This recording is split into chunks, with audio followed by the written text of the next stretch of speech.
महादेव को किसान ने कराया गलती का एहसास। ये कहानी है महादेव और एक किसान की।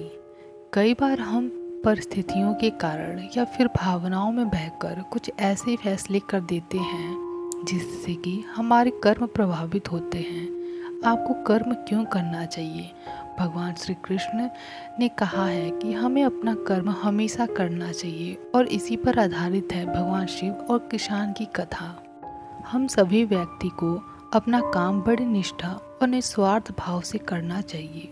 गीता में भी भगवान श्री कृष्ण ने कहा है कि कर्म करो लेकिन फल की चिंता मत करो, क्योंकि कर्म करना ही व्यक्ति का अधिकार है, उसका फल नहीं। कई बार हम परिस्थितियों के कारण या फिर भावनाओं में बहकर कुछ ऐसे फैसले कर देते हैं जिससे कि हमारा कर्म प्रभावित होता है। आपको कर्म क्यों करना चाहिए, ये जानने के लिए भगवान शिव और किसान की ये कथा जरूर सुने। एक बार भगवान शिव पृथ्वीवासियों पर कुपित हो गए और माता पार्वती को साक्षी मानकर संकल्प किया कि जब तक पृथ्वीवासी नहीं सुधरेंगे तब तक वे शंख नहीं बजाएंगे।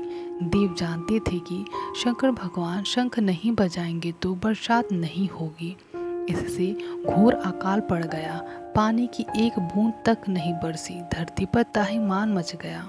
ऐसे में एक दिन भगवान शिव और माता पार्वती आकाश में विचरण कर रहे थे तो उन्होंने एक अजीब सा दृश्य देखा कि एक किसान भरी दोपहरी में चिलचिलाती धूप में खेत की जुताई कर रहा है।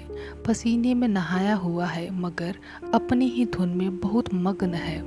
जमीन पत्थर की तरह सख्त हो गई थी, फिर भी वो जी तोड़ मेहनत कर रहा था। उसकी आंखों में आत्मविश्वास था और उसके पसीने की बूंद उसकी उम्मीद बनकर टपक रही थी। भोलेनाथ व पार्वती जी बदले हुए वेश में आकाश से नीचे उतरे और उससे कहा, अरे भाई, तू क्यों बेकार में कष्ट उठा रहा है?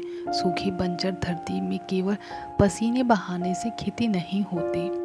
किसान ने हल चलाते चलाते ही जवाब दिया, हाँ बिल्कुल ठीक कह रहे हैं श्रीमान, मगर हल चलाने का गुण भूल ना जाऊं, इसीलिए मैं हर साल पूरी लगन के साथ जुताई करता हूँ। जुताई करना भूल गया तो केवल वर्षा से खेती हो सकेगी क्या? मेहनत का अपना ही परम आनंद है, मैं लोभ के लिए खेती नहीं करता। किसान की बात सुनकर महादेव को भी लगा कि मैं भी तो परम आनंद की अनुभूति के लिए ही शंख बजाता हूँ, मुझे भी शंख बजाए। एक वर्ष बीत गए, कहीं शंख बजाना भूल तो नहीं गया। उन्होंने तुरंत अपनी झोली से शंख निकाला और जोर से फूंका। चारों ओर बादल की घटाएं घुमड़ पड़ी, बिजली चमकने लगी और जोरदार बारिश होने लगी। इस वर्षा के स्वागत में किसान के पसीने की बूंद पहले से खेत में गिरकर चमक रही थी। हमें इस कहानी से ये सीख मिलती है कि हमारा जो काम है उसे अपनी पूरी निष्ठा से बिना किसी लोभ लालच के करना चाहिए, क्योंकि कर्म ही पूजा है।